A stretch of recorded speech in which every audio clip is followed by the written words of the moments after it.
Good morning. Myself, Dr. Dharmendra Kumar Jain. I am working as lecturer selection skill at Government Polytechnic College, बारा। जैसा कि मैंने आपको इससे पहले वाले लेक्चर में बताया था कि जब हम फ्लूइड की बात करते हैं तो यहाँ पर फ्लूइड का मतलब किसी भी सब्सटेंस की दो स्टेट से होता है। It may be in liquid state और it may be in gaseous state. तो फ्लूइड जो ब्रांच है, जब हम साइंस की इस ब्रांच की बात करते हैं तो हमें दोनों की स्टडी करनी होगी regarding the properties of liquid and property of gases, और इनको मिला करके हम फ्लूइड कहते हैं। तो आज के इस लेक्चर में हम स्टडी करेंगे फिजिकल प्रॉपर्टीज ऑफ फ्लूइड के बारे में, जिन्हें यदि हम क्लासीफाई करें तो density, specific volume, specific weight, specific gravity, viscosity, और इसके साथ ही एक पास्कल्स लॉ का हम डिस्कशन करेंगे। तो टीटीसी एलआरडीसी के द्वारा जो ई वीडियो श्रृंखला आरंभ की गई है उसमें पुनः एक बार आपका आज स्वागत है। और हम आज की इस लेक्चर की शुरुआत करते हैं हाइड्रोलिक्स से। यदि हम किसी भी लिक्विड की फिजिकल प्रॉपर्टी की बात करें, यहाँ पर आप ध्यान रखिएगा हम लिक्विड की बात कर रहे हैं, फ्लूइड की बात अब नहीं कर रहे हैं इस समय। तो उसमें जो इंपॉर्टेंट फिजिकल प्रॉपर्टीज हैं जैसे mass density, specific weight, specific volume और relative density, specific gravity, vapour pressure, cavitation, cohesion and adhesion, surface tension and capillarity. These are some properties of liquid or fluid which are useful to study the various motions of the fluid or the power output from a fluid. यदि हम सबसे पहले hydraulics की बात करें तो हम ये कह सकते हैं कि ये साइंस और टेक्नोलॉजी की वो ब्रांच है जिसके माध्यम से हम मैकेनिकल फोर्स और मैकेनिकल कंट्रोल के सोर्स के रूप में फ्लूइड्स का इस्तेमाल करते हैं। तो जैसे कोई भी लिक्विड किसी पाइप में फ्लो कर रहा है, किसी चैनल में फ्लो कर रहा है, तो वो जो सोर्स ऑफ मैकेनिकल फोर्स बना हुआ है या जो सोर्स ऑफ मैकेनिकल कंट्रोल बना हुआ है उसकी स्टडी हम हाइड्रोलिक्स के माध्यम से कर सकते हैं। या हम ये कह सकते हैं कि hydraulics is a technology and applied science using engineering chemistry and other sciences involving the mechanical properties and use of liquids. जब हम फ्लूइड पावर की एप्लीकेशन की बात करते हैं तो हाइड्रोलिक्स का उपयोग हम तीन अलग अलग चीज़ों के लिए कर सकते हैं, तीन डायरेक्शंस का उपयोग कर सकते हैं। जैसे generation of power, hydraulic power plant की हम बात कर सकते हैं, control of power and transmission of power. It means any fluid can be use for three different purposes. One is generation of power, second control of power and third is the transmission of power. और इस सब के लिए हम pressurise fluid का या pressurise liquid का उपयोग करते हैं। It means liquid under pressure का यूज किया जा सकता है। तो यदि हम इसे कंक्लूड करें तो हम ये कह सकते हैं कि hydraulics is a mechanical function that operates through the force of liquid pressure.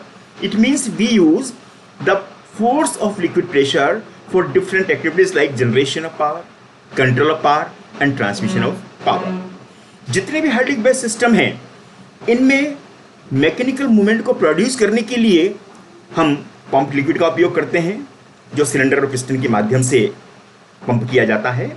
और हम ये कह सकते हैं कि एक सिलेंडर पिस्टन अरेंजमेंट के माध्यम से हम लिक्विड का प्रेशर जनरेट करते हैं और उसका उपयोग हम डिफरेंट चीज़ों के लिए करते हैं, जिसमें आपका generation of power, control of power and transmission power हम कह सकते हैं। हम जिस एक नए सब्जेक्ट की बात करते हैं आजकल मेकाट्रॉनिक्स की, तो हम ये कह सकते हैं कि hydraulics is a component mechatronics. It is not completely mechatronics but it's a component of mechatronics in which we combine the mechanical and electronics with the help of some software engineering so that the liquid power can be used for different purposes like generation of power, control of mechanical power and at the same time transmission of mechanical power. उससे पहले हम कुछ उन science की branches की बात आज करेंगे जिनका उपयोग हम इस सब्जेक्ट में करेंगे या हाइड्रोलिक्स की स्टडी करने के लिए इनका उपयोग हमारे लिए जरूरी है। जैसे सबसे पहले मैकेनिक्स की हम बात करें तो हम ये कह सकते हैं कि जो मैकेनिक्स है ये स्टेशनरी मूविंग बॉडीज की स्टडी के लिए काम में आती है। जब हम किसी भी बॉडी पर फोर्स लगाते हैं तो अवस्थाएं बनती है, या तो वो स्टेशनरी कंडीशन में रहेगी या वो मूव करने लगेगी। वो कंडीशंस क्या होंगी उसकी स्टडी हम अलग सब्जेक्ट में करते हैं, लेकिन यहाँ पर हम ये कह सकते हैं कि मैकेनिक्स जो है वो फिजिकल साइंस है जिसका उपयोग हम स्टेशनरी मूविंग बॉडीज पर जो फोर्सेस के प्रभाव को जानकारी के लिए करते हैं। इस मैकेनिक्स को हम दो कैटेगरी में बांट सकते हैं, one is statics and another is dynamics. यदि हम स्टैटिक्स की बात करें तो it is the branch of mechanics जो किसी भी वस्तु के रेस्ट की अवस्था होने पर, उसके स्थिर अवस्था में होने पर जब उसकी स्टडी की जाती है तो वो स्टैटिक्स कहलाती है। जबकि डायनेमिक्स के अंतर्गत हम किसी भी बॉडी के मोशन की स्टडी करते हैं। जब कोई भी ऑब्जेक्ट जिस पर हम फोर्स लगाते हैं उससे उसमें मोशन होता है तो उस मोशन की स्टडी करने के लिए हम डायनेमिक्स का उपयोग करते हैं। अब यदि हम थोड़ा सा फ्लूइड मैकेनिक्स की बात करें, क्योंकि अभी तो हमने जनरल मैकेनिक्स की बात की है, तो जो फ्लूइड मैकेनिक्स है जिस साइंस की वो ब्रांच है जो फ्लूइड के बिहेवियर की स्टडी करती है, जो मोशन में भी हो सकता है और स्टडी कंडीशन में भी हो सकता है। और फ्लूइड और सॉलिड का जो इंटरेक्शन है या फ्लूइड और फ्लूइड का जो इंटरेक्शन है बाउंड्री पर, उसकी स्टडी करने के लिए फ्लूइड मैकेनिक्स का उपयोग करते हैं। यहाँ पर हम यदि फ्लूइड डायनेमिक्स की बात करें तो फ्लूइड डायनेमिक्स जो होती है ये फ्लूइड जो होता है उसको स्पेशल केस में मोशन हो, या हम ये मान लें कि जीरो वेलोसिटी की कंडीशन में हम फ्लूइड डायनेमिक्स का उपयोग कर सकते हैं। इसके माध्यम फ्लूइड की स्टडी कर सकते हैं। फ्लूइड मैकेनिक्स को हम तीन कैटेगरी में बांट सकते हैं, fluid statics, fluid kinematics and fluid dynamics.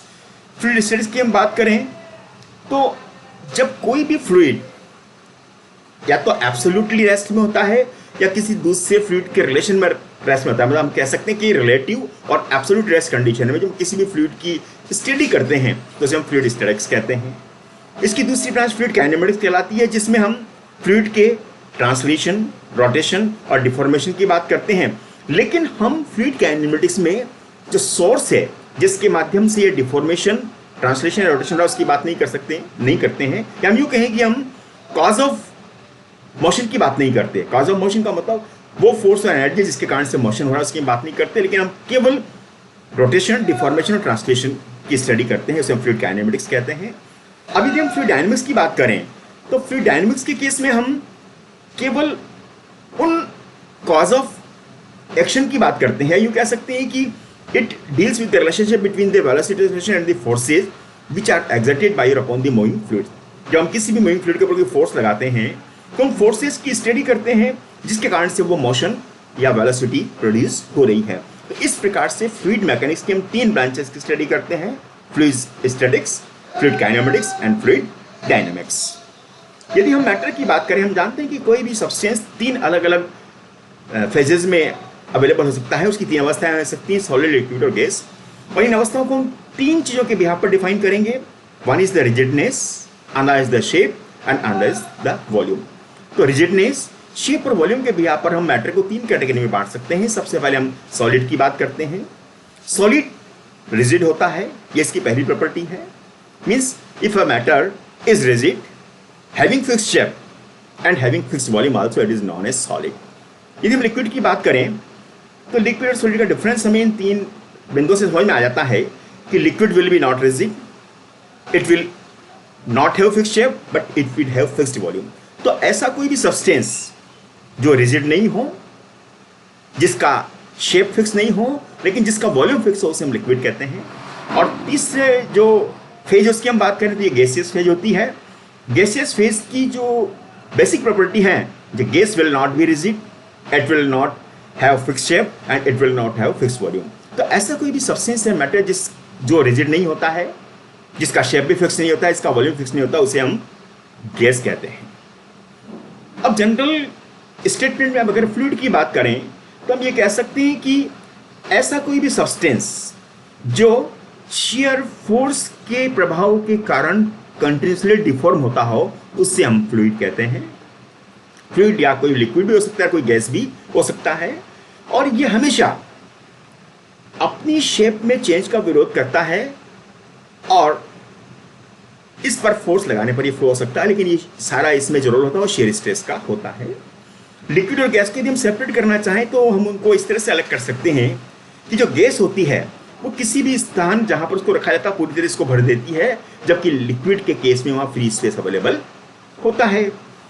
Gas एक ऐसा फ्लूइड होता है जिससे हम आसानी से कंप्रेस कर सकते हैं, जबकि लिक्विड को कंप्रेस करना थोड़ा सा मुश्किल होता है, उसके लिए ज़्यादा फोर्स अप्लाई करना पड़ता है।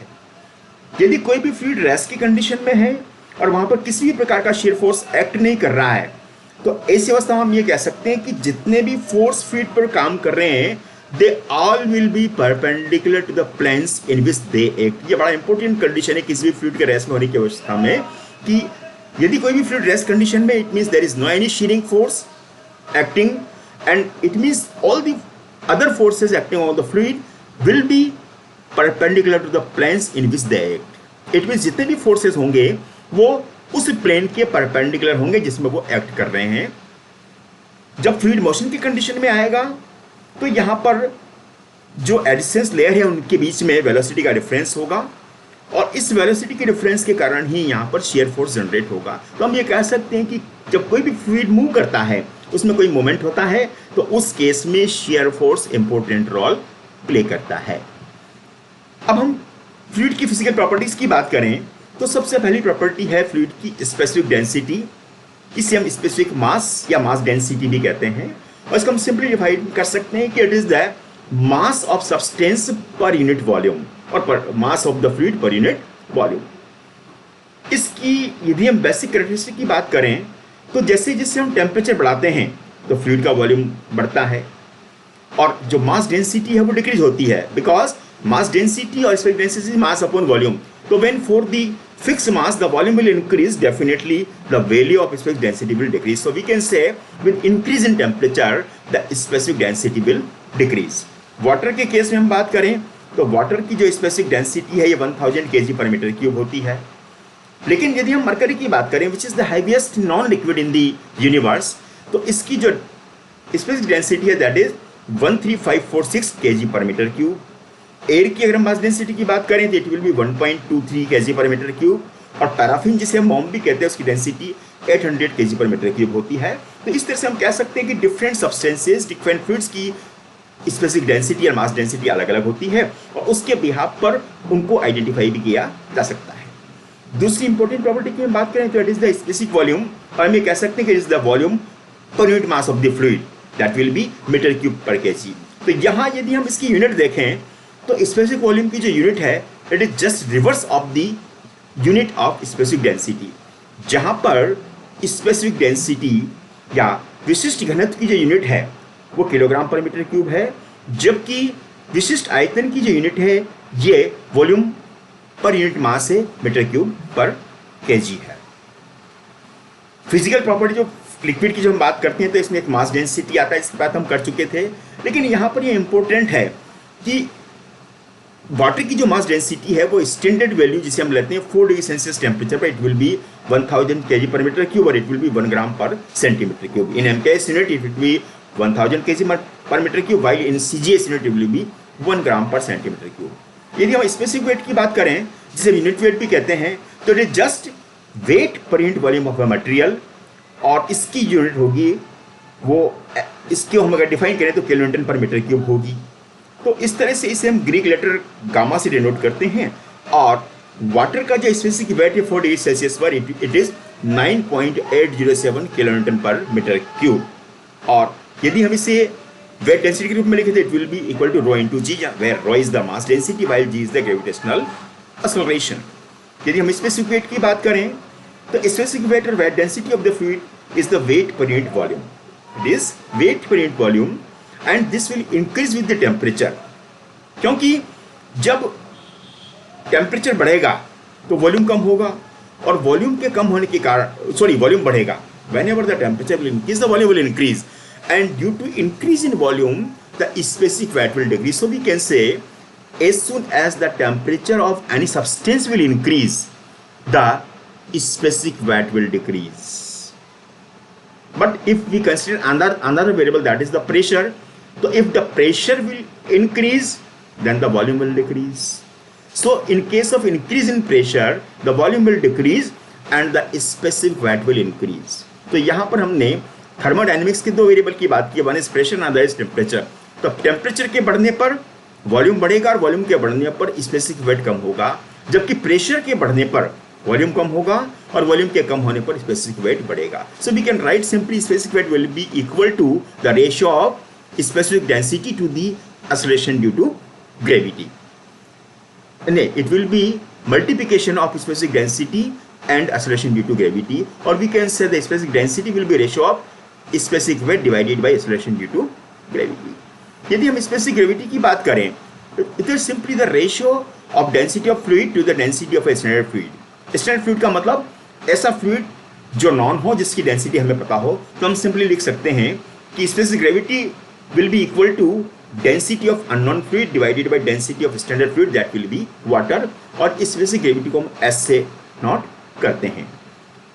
यहाँ पर हम फिर स्पेसिफिक वॉल्यूम की अगर बात करें तो किसी भी सब्सटेंस का जो स्पेसिफिक वॉल्यूम है, it will be the ratio of the substance volume to its mass, और we can say it is the reciprocal of density, and it is defined as the number of cubic metres occupied by 1 kilogram of a particular substance.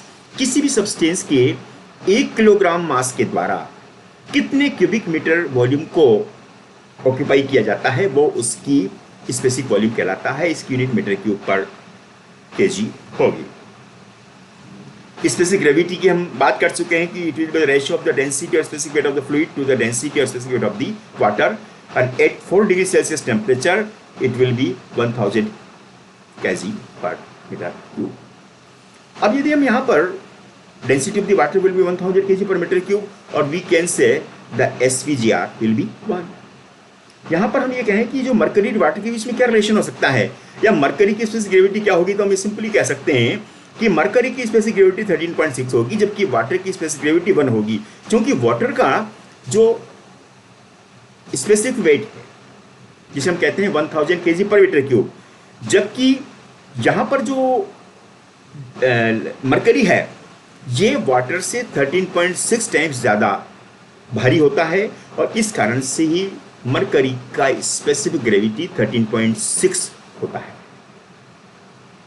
Cavitation की हम बात करें तो किसी भी liquid का जब प्रेशर है, वो प्रेशर यदि वेपर प्रेशर से कम हो जाता है तो ऐसी अवस्था में वो लिक्विड बॉयल करने लगता है और वेपर बबल्स बन जाते हैं, जिससे वहाँ पर कैविटीज बन जाती है. इसी को हम कैविटेशन कहते हैं. इसलिए जब भी कोई भी लिक्विड किसी भी सिस्टम में फ्लो होता है तो ये ध्यान रखा जाता है कि उसका जो प्रेशर है वो वेपर प्रेशर से कम नहीं होना चाहिए, वरना ऐसी अवस्था अगर वहाँ का प्रेशर वेपर प्रेशर से कम हो जाएगा तो बहते हुए लिक्विड के बीच में कैविटी जनरेट हो जाएंगी, जिससे लिक्विड का कंटिन्यूस फ्लो नहीं रहेगा. ये जो मान लीजिए किसी भी लिक्विड के फ्लो के दौरान वहाँ का प्रेशर वेपर प्रेशर से कम हो जाता है, तो ऐसे अवस्था में जो बबल्स बनेंगे कैविटेशन के कारण वो हाई प्रेशर रीजन में फ्लो करेंगे, और वहाँ पहुँच करके वो जो प्रेशर जनरेट हो रहा है उस प्रेशर को ख़त्म कर देंगे. ऐसी अवस्था में जो फ्लो है वो बंद हो जाएगा. तो इस तरह से हम ये कह सकते हैं कि इन प्रॉपर्टीज़ के माध्यम से हम किसी भी सिस्टम की स्टडी कर सकते हैं. Thank you.